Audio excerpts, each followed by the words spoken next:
Hello and welcome to Higher Home. My name is Cid Isbell, and I'm here to talk to you about living in the Yucatan. I'm sitting out here in my front yard. It's about 1:10 in the afternoon. It's 93 degrees.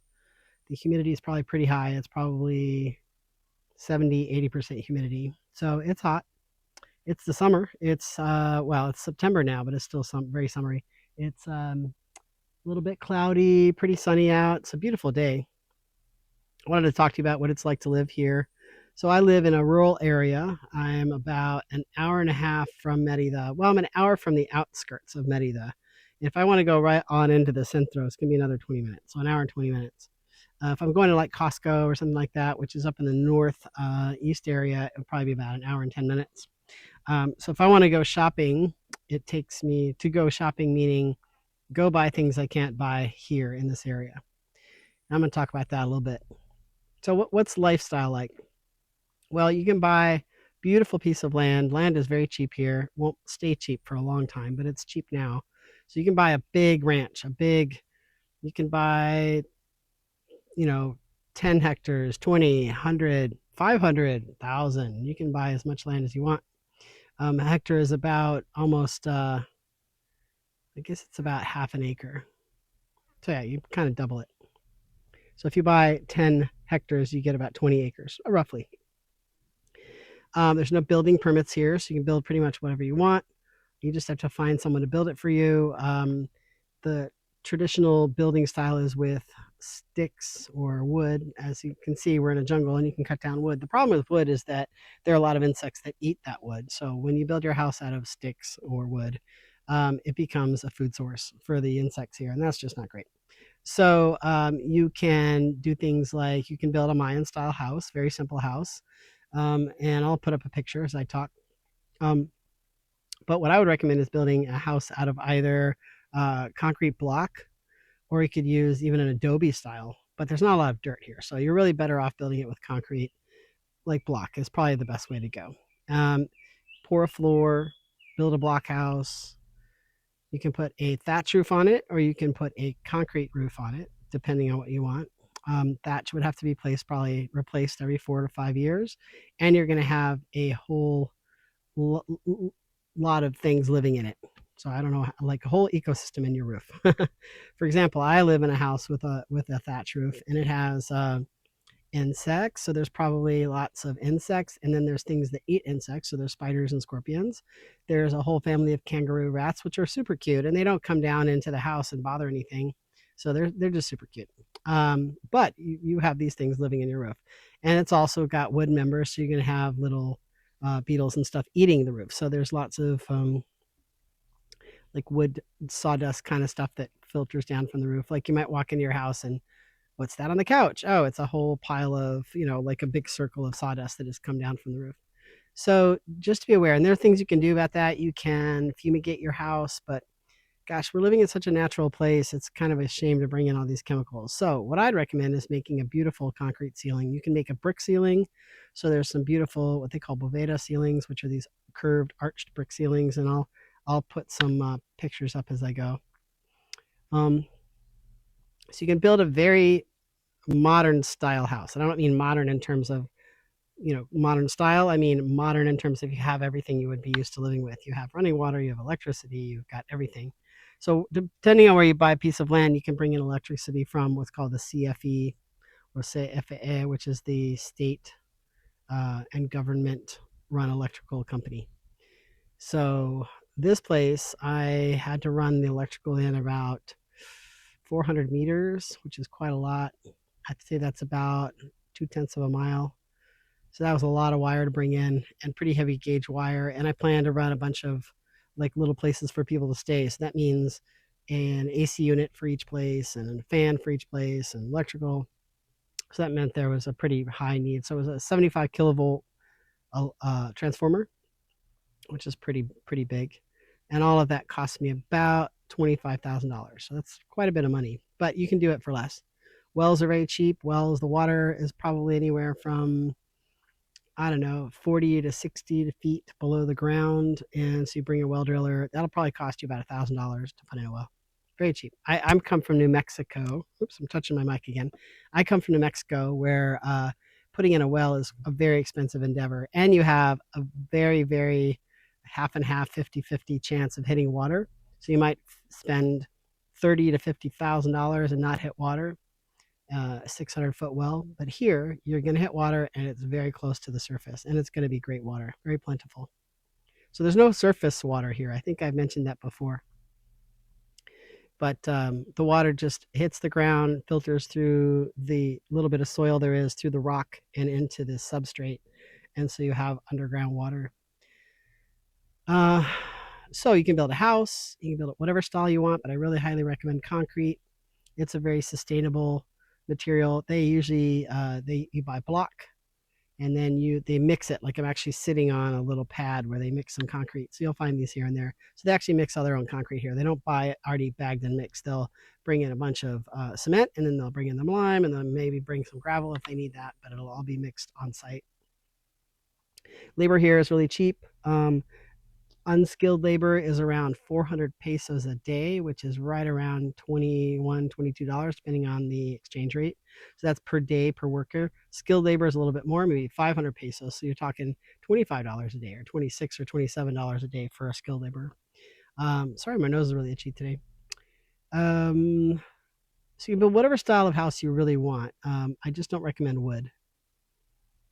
You can build a really modern, clean, minimal house. You can build something more natural, like you could do something more rounded, and you can do domes, you can do all kinds of things.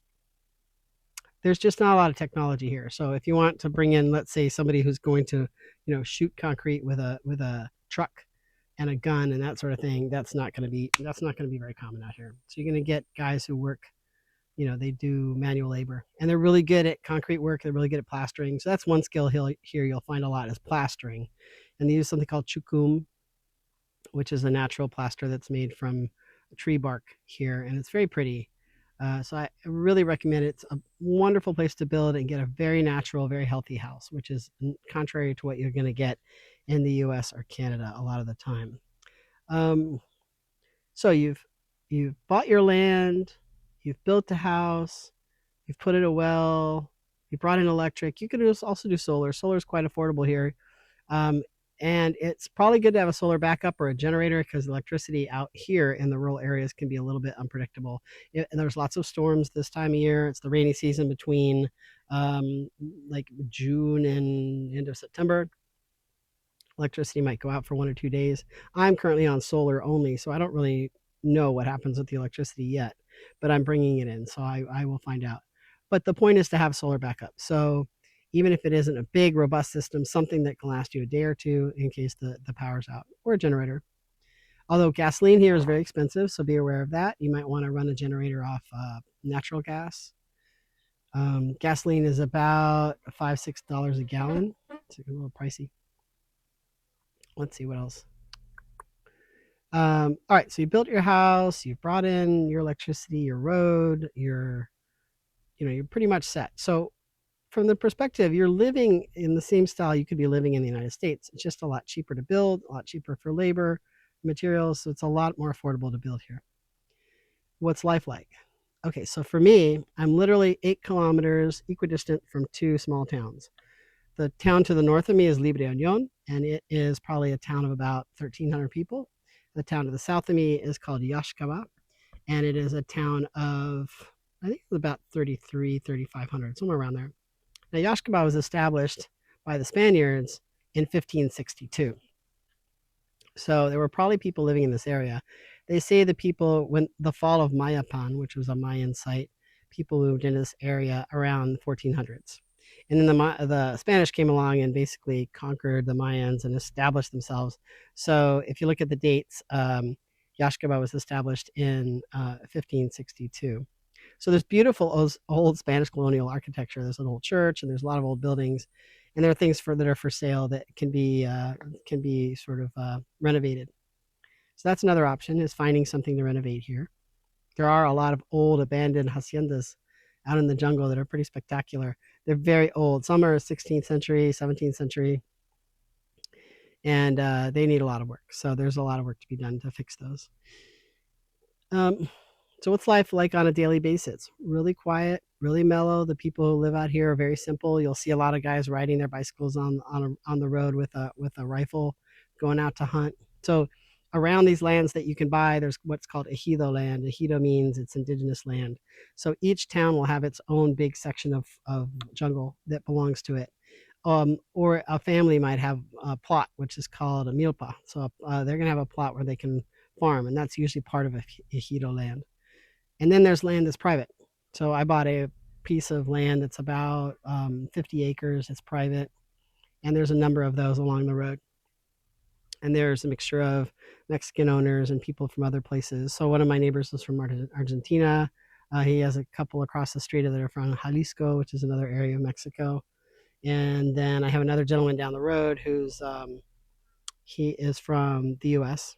And when I say down the road, I mean like 3 kilometers that way, 4 kilometers that way. So I don't really have any close neighbors. It's definitely rural.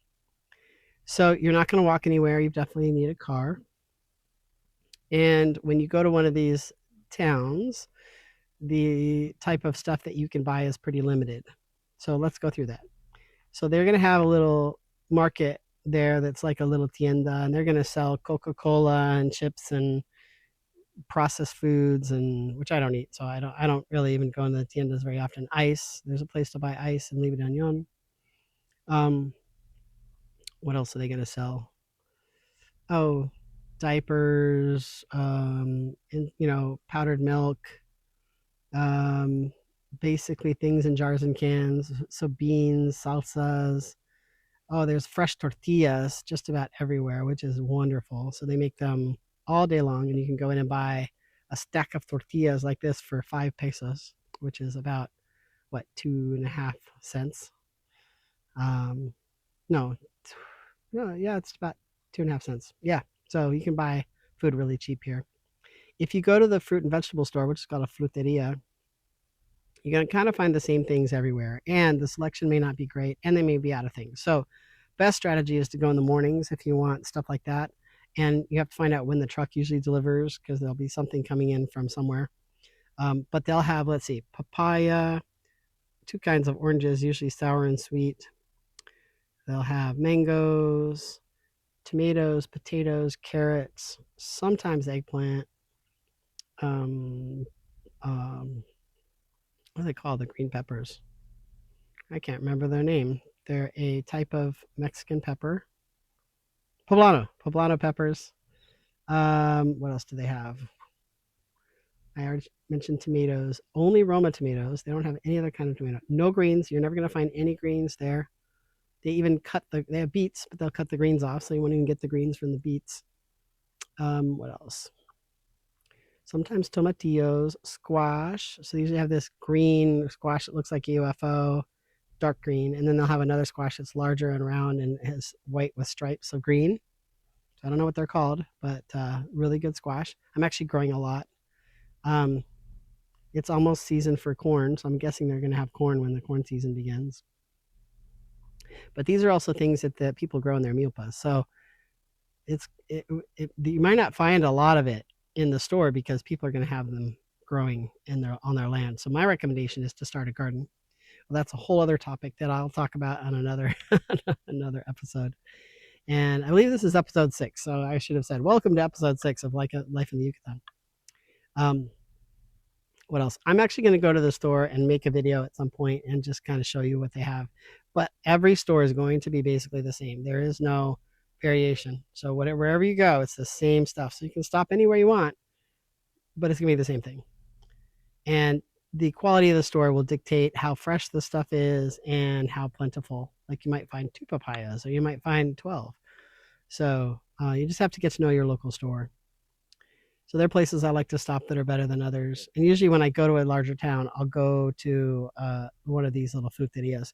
Now, in a larger town like Izamal, which is an hour away, there is a grocery store. So you can get more of a variety of the things, but it's like you combine the fruteria and the little tienda together. So you just have more stuff, but it's the same stuff. If you want stuff beyond that, you're going to have to go to Merida. And when you go to Merida, then you have a whole lot of choices. So it's an hour and 20-minute drive. And you'll have Costco, which is just like a US Costco. It's going to be exactly the same. So you can get all the things you're used to at Costco. So like I buy my dog food there. I buy organic cherry tomatoes, organic avocados, organic limes. I try to buy as much organic stuff there as I can find. Olive oil, ghee, um, things that you just don't find here in these little stores. Uh, so, um, so just to mention this, it's September, but it's been August, right? Now we're rolling into September 2nd, and it is still bug season. So there are some bugs out here bothering me. I should have put on a little bit of repellent, and I didn't. So just to mention that. So in Merida, there are a whole range of kinds of grocery stores. There are places like Super Aki that are just really basic. So like your basic grocery store in the US. And then you have places that are a lot more fancy and diverse, like you'll have Chedraui. Um, it spells Chedraui. Chedraui. No idea where the name came from. And there's a Chedraui regular and there's a Chedraui Selecto.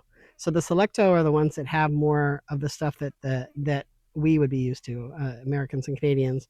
So you're going to find things like cornmeal or oat flour or tahini or half and half. That's a hard thing to find here. So those kinds of stores are going to have that, or certain kinds of yogurt, or God, I can think of a ton of things that I have to go somewhere like that to buy. Now, the other thing that's really hard to find is Asian vegetables. So I have found one place in Merida called Asia Mart that has Asian vegetables. So if you want to like buy bok choy, for example, to make a stir fry, you have to go to Asia Mart. And there may be other places. It's the only place I found. The other thing is on Saturdays, there's a really wonderful farmer's market that's called a slow food market. I think there's 2 locations, but I've only been to one. People sell all kinds of things there. There's a woman that makes the best yogurt I've ever had in my life. Um, and she sells them in big jars, which I love because I can buy 1 or 2 and it'll last me quite a while. And kefir. And then there's people who make like ceremonial cacao. There's people who sell meat, bread products, plants, all kinds of greens. So you can actually find greens there. You can find greens at the Costco. And like you go to Costco in the US, you buy the big thing of like spring mixed greens. They have the same thing. I think it's called Earth Garden, or I don't remember the brand, but it's the same brand. Yeah, at Costco, they also have a big thing of pesto that I love. It's really good pesto. It's actually made with pine nuts and really good ingredients, and it's very tasty. So I'll buy a thing of that, and they have meat as well. So I don't eat meat, but occasionally. So meat in the small towns. Let's talk about that. There is usually a butcher in town. So if you go to Libidon, which is to the north of me, you'll find the butcher. I like the one they have there. It's a group of women. I love them. They're so funny. So the first time I went there, I asked what they had, and they said they had pork. So usually they will have a pig, and they'll kill a pig a day, and that's all they have. So if you get there late, they may say, "Sorry, we've run out." So there's another place up the street that sells chicken. So if you go up there, you knock on the door and you ask for chicken. Sometimes you can even point at the one. I'll take that chicken, and it's running around in her yard, and she'll say, "Okay," and 10 minutes later come back with a very warm, now plucked and gutted chicken. So it's been alive 10 minutes ago. But back to the carniceria where they sell the carne, the pork. It's usually pork. They don't kill cows very often. And usually when they do, it's a big deal. So, okay, so pork. They'll ask you what you want to make with it. Do you want to make, are you just going to cook it and eat it? Are you going to put it in a soup? What are you going to do with it? Now, as an American, if you want something with fat on it, you're going to have to tell them that because they're going to assume that you don't, because most Americans don't want to eat fat. I do. I like fat, and fat's good for you, so I eat fat. So she was really surprised when I said, "Yes, I want grasa, I want fat." And then she laughed and she said, "Of course, it's good for you." And I said, "Of course." It was really cute. I like them a lot. So you have to go early in the morning, which means 8 or 9. This is late, so you probably want to get there by 8 at the latest, and get your pork. Now it's super, super, super fresh, right? It's just been slaughtered like an hour before that, so you can't get much fresher than that. Same thing with the chicken. And a lot of the vegetables are trucked in, but they're still very fresh. They're not being picked a month ahead of time or 2 months ahead of time, like in the US. So they're very, very fresh. And vegetables are different here because they're not refrigerated. So a lot of times you'll find like a papaya and it looks really moldy. It looks kind of gross, but it's actually better than the ones that look nice. So you have to kind of learn some of these things. Now, you don't want a moldy banana or, something like that. Or some of the carrots, they go really fast. So they'll just have big black moldy spots on them. Some of them are okay. You have to kind of feel them. If they're still hard, you can just cut the little black spots off. They're not too bad. But if they start getting like bendy, you don't want those, right? Oh, cucumbers, they sell those. They sell and other vegetables. I forget the names of them. They have lots of fruits that were new to me too, like mamey. Is really sweet. It's really good in smoothies. So I make a smoothie every morning, and I put in it banana, mango, and papaya, and also have turmeric growing on the property. So I'll go out and harvest turmeric. So it's just amazing. It's so amazing. And I'll put some yogurt in it too. Okay, so back to Chedraui Selecto. They also sell alcohol, so you can buy alcohol there. Okay, so here in these little towns, the only thing you're going to find is beer. There's nothing else. And then if you want to drive, like where I live, you can drive to a place called Piste, which is near Chichen Itza, which is the World Heritage Site, the big pyramid and big archaeological site. They have a liquor store there, but they probably will have two or three types of wine, and they'll be really awful. Like you'll find literally Ripple. It's not Ripple. What is the brand? I even forget now. I had to laugh though because it is something that I used to see winos drinking when I was a kid, right? And they sell it here. They just sell really bad wine, and it's expensive. So if you want to buy alcohol, best thing to do is go to Merida, and at the Chedraui Selecto, they have wonderful selections of wine, and they sell hard liquor as well. You can go to Walmart too. They have a pretty good selection of wine, and they sell liquor as well. Um, Costco sells meat. They also sell meat at the Chedraui Selecto. But if you want to buy beef, so let's talk about beef.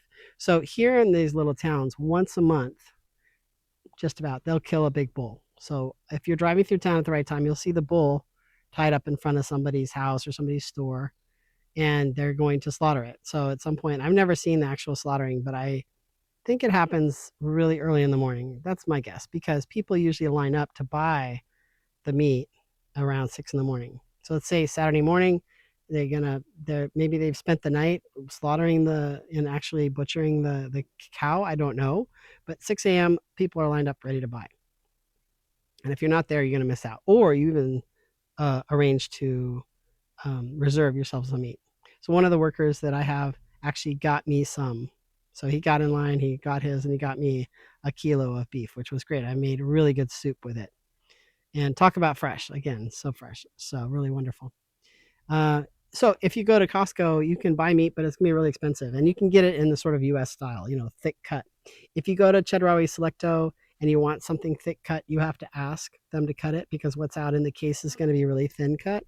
So you can say, I want, they have good grades of beef. They have Sonoran beef, which has a pretty gamey taste to me. And then they have Wagyu, and they've got all kinds of other beef. So you can get a really nice big steak, and you can tell them, cut it 2 fingers thick or 3 fingers or whatever you want, but they'll cut it for you, which is really nice. And you'll pay $20 a pound or more.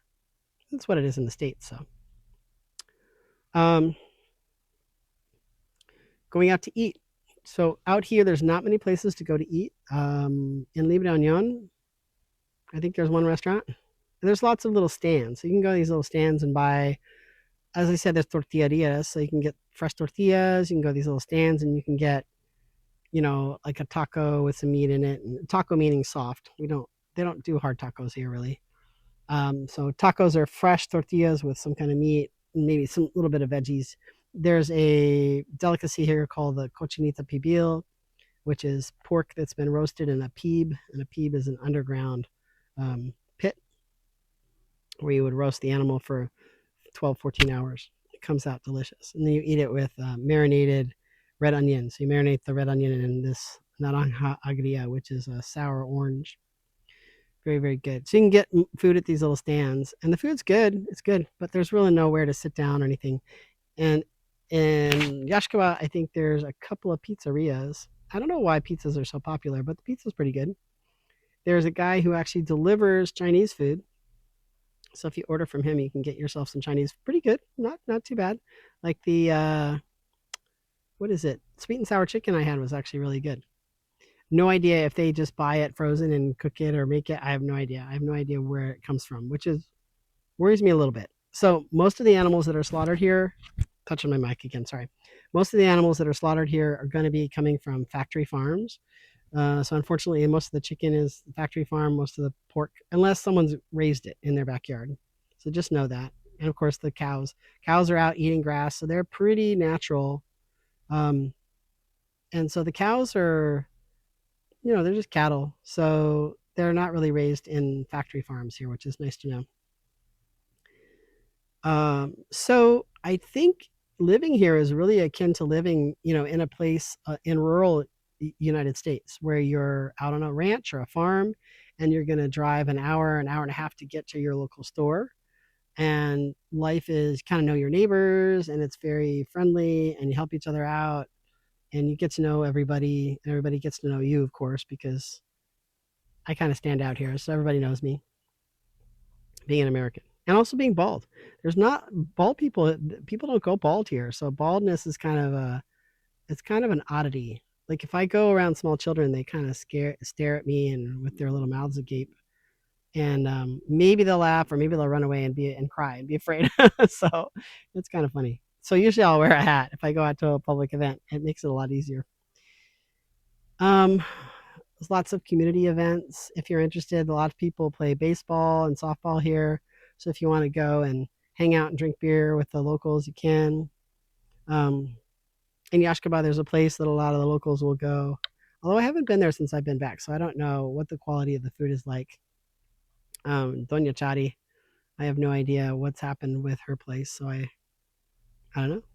But there's going to be places like that wherever you move to. There's going to be the little restaurant that's the local hangout, and you can get dinner for $5, and good food. It's good simple food. Rice and beans and some sort of meat maybe, or some sort of vegetables, or mostly meat. It's a meat-based diet here, so you're going to get a lot of meat. Okay, wow, this is almost half an hour. I didn't really intend to go that long. So let me end this episode. And in the next episode, I'll talk about gardening and what it's like here. So thanks a lot for watching, and I hope you have a great day.